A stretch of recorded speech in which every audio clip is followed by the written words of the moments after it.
अस्सलामुअलैकुम मेरे प्यारे मुअज़्ज़िज़ साथियों और मेरे प्यारे मुअज़्ज़िज़ भाइयों, आप देख रहे हैं प्यारा दीन चैनल। लाखों करोड़ों दुरूद व सलाम हज़रत मोहम्मद मुस्तफ़ा सल्लल्लाहु अलैहि वसल्लम पर।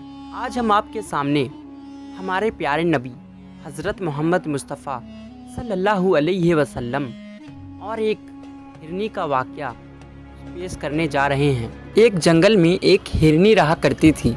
एक दिन वो जंगल के रास्तों से गुज़र रही थी। वो जिस रास्ते से गुज़र रही थी वहाँ पे एक शिकारी ने जाल बिछा रखा था, जिसकी वजह से वो हिरनी उस जाल में फंस जाती है और वो बेहद परेशान और गमगीन हो जाती है। लेकिन वो हिरनी बहुत खुशकिस्मत थी, क्योंकि उसे सरकारे दो जहान हज़रत मोहम्मद मुस्तफ़ा सल्लल्लाहु अलैहि वसल्लम उस जंगल में उसकी तरफ बढ़ते हुए नज़र आ रहे थे।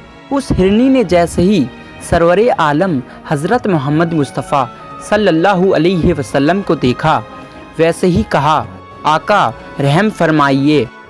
तो हमारे प्यारे नबी हज़रत मोहम्मद मुस्तफ़ा सल्लल्लाहु अलैहि वसल्लम ने जैसे ही हिरनी की पुकार सुनी, वैसे ही हमारे आका ने फरमाया कि बता क्या तेरी हाजत है।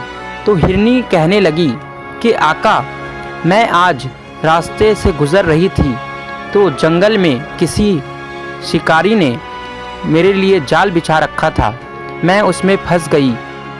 आका, मेरे दो छोटे छोटे बच्चे हैं जो पास के पहाड़ में हैं। थोड़ी देर के लिए आप मेरी ज़मानत दे दे, ताकि मैं अपने बच्चों को एक बार आखिरी दफ़ा जाकर दूध पिला सकूं और उन्हें आखिरी दफ़ा देख सकूं, और फिर मैं दूध पिलाकर वापस आ जाऊंगी। सरवरे आलम हज़रत मोहम्मद मुस्तफ़ा सल्लल्लाहु अलैहि वसल्लम ने फरमाया, ठीक है, जा, मैं तेरी ज़मानत देता हूँ, लेकिन तू लौट कर आ जाना।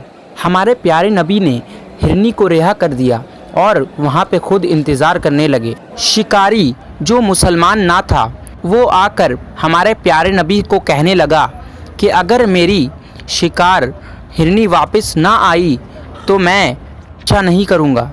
हुजूर सरवरे कायनात ने फरमाया, तुम देखो तो सही वो वापस आएगी या नहीं। चुनांचा हिरनी बच्चों को दूध पिलाकर जल्द से वापस लौटी और आकर हुजूर सरवरे कायनात के कदमों में गिर पड़ी।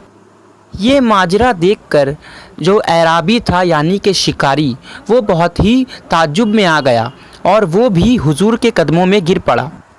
तो मेरे प्यारे दोस्तों, हमारे आका सरवरे आलम हज़रत मोहम्मद मुस्तफ़ा सल्लल्लाहु अलैहि वसल्लम जानवरों के लिए भी रहमत, ना कि सिर्फ़ हम इंसानों के लिए, और जानवर भी हमारे आका हज़रत मोहम्मद मुस्तफ़ा सल्लल्लाहु अलैहि वसल्लम की अताअत करते हैं और हर हुक्म की तामील करते हैं। तो सोचिए, अगर हम इंसान होकर हमारे आका की हुक्म की तामील ना करें तो जानवर बेहतर है या इंसान? आप ही सोचिए। मेरे प्यारे दोस्तों, अगर आपको ये वीडियो ज़रा भी पसंद आई हो और इससे कुछ सबक हासिल हुआ हो तो लाजमी आप अपने चैनल को सब्सक्राइब करके इस चैनल का हिस्सा बन जाइए।